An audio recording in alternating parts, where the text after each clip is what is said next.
Sesudah itu, ada hari raya orang Yahudi, dan Yesus berangkat ke Yerusalem. Di Yerusalem dekat pintu gerbang domba, ada sebuah kolam yang dalam bahasa Ibrani disebut Betesda. Ada 5 serambinya, dan di serambi-serambi itu berbaring sejumlah besar orang sakit, orang-orang buta, orang-orang timpang, dan orang-orang lumpuh yang menantikan goncangan air kolam itu. Sebab sewaktu-waktu turun malaikat Tuhan ke kolam itu dan menggoncangkan air itu. Barang siapa yang terdahulu masuk ke dalamnya sesudah goncangan air itu, menjadi sembuh, apapun juga penyakitnya. Di situ ada seorang yang sudah 38 tahun lamanya sakit. Ketika Yesus melihat orang itu berbaring di situ, dan karena ia tahu bahwa ia telah lama dalam keadaan itu, berkatalah ia kepadanya, "Maukah engkau sembuh?" Jawab orang sakit itu kepadanya, "Tuhan, tidak ada orang yang menurunkan aku ke dalam kolam itu apabila airnya mulai goncang. Dan sementara aku menuju ke kolam itu, orang lain sudah turun mendahului aku." Kata Yesus kepadanya, "Bangunlah, angkatlah tilammu dan berjalanlah." Dan pada saat itu juga, sembuhlah orang itu. Lalu ia mengangkat tilamnya dan berjalan. Tetapi hari itu hari Sabat. Karena itu orang-orang Yahudi berkata kepada orang yang baru sembuh itu, "Hari ini hari Sabat, dan tidak boleh engkau memikul tilammu."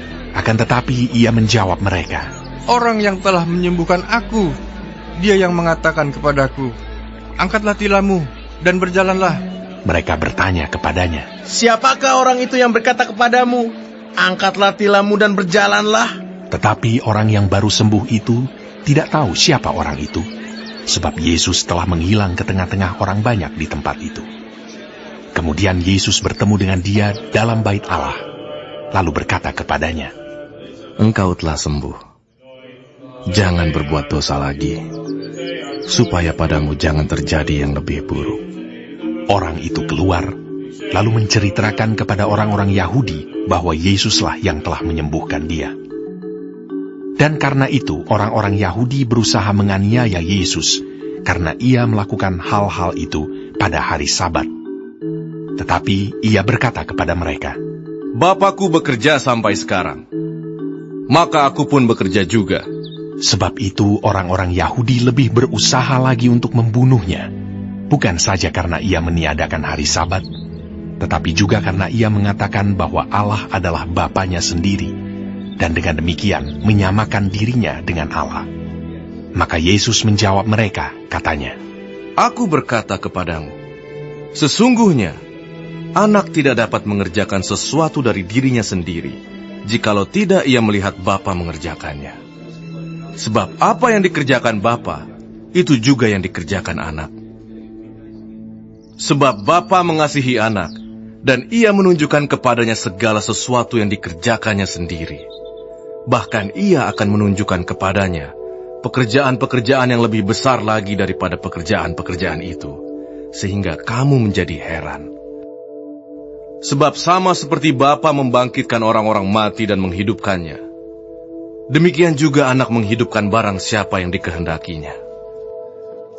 Bapa tidak menghakimi siapapun, melainkan telah menyerahkan penghakiman itu seluruhnya kepada anak, supaya semua orang menghormati anak sama seperti mereka menghormati Bapa. Barang siapa tidak menghormati anak, ia juga tidak menghormati Bapa yang mengutus dia. Aku berkata kepadamu, sesungguhnya barang siapa mendengar perkataanku dan percaya kepada Dia yang mengutus aku, ia mempunyai hidup yang kekal dan tidak turut dihukum. Sebab ia sudah pindah dari dalam maut ke dalam hidup. Aku berkata kepadamu, sesungguhnya saatnya akan tiba, dan sudah tiba, bahwa orang-orang mati akan mendengar suara Anak Allah, dan mereka yang mendengarnya akan hidup. Sebab sama seperti Bapa mempunyai hidup dalam dirinya sendiri, demikian juga diberikannya Anak mempunyai hidup dalam dirinya sendiri. dan ia telah memberikan kuasa kepadanya untuk menghakimi, karena ia adalah anak manusia. Janganlah kamu heran akan hal itu, sebab saatnya akan tiba, bahwa semua orang yang di dalam kuburan akan mendengar suaranya. Dan mereka yang telah berbuat baik akan keluar dan bangkit untuk hidup yang kekal. Tetapi mereka yang telah berbuat jahat akan bangkit untuk dihukum. Aku tidak dapat berbuat apa-apa dari diriku sendiri.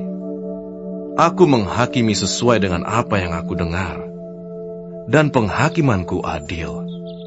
Sebab aku tidak menuruti kehendakku sendiri, melainkan kehendak Dia yang mengutus aku.